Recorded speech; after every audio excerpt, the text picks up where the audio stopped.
ఆ ప్రతిజ్ఞ ఏమిటంటే మనం చనిపోయిన తర్వాత మన అవయవాలు అనేటివి ప్రతి ఒక్కరూ కూడా దానం చేయాలి.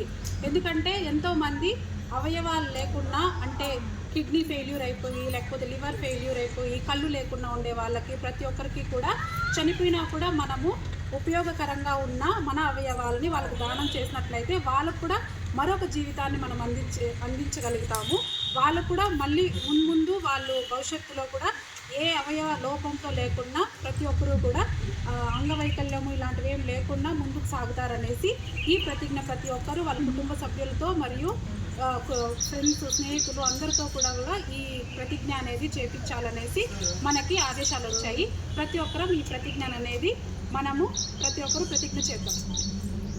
అవసరమైన వారికి కొత్త జీవితం ఇవ్వడానికి ఉపయోగించబడగల నా అవయవాలు మరియు కణజాలాలను నేను దానం చేయడానికి ప్రతిజ్ఞ చేస్తున్నాను.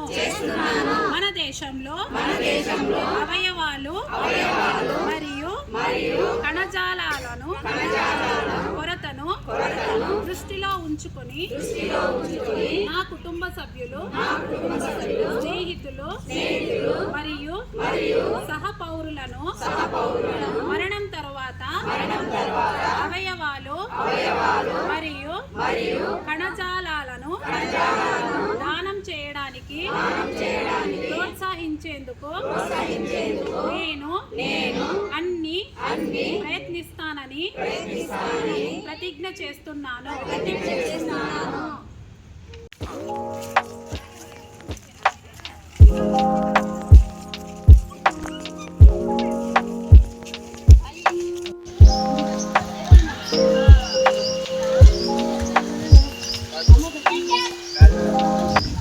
ప్రతి ఒక్కరూ అవయవాలను మన మరణానంతరం దానం చేద్దాం. ప్రతి ఒక్కరూ మన మరణానంతరం అవయవాలను దానం చేద్దాం. ప్రతి ఒక్కరూ అవయవ దానం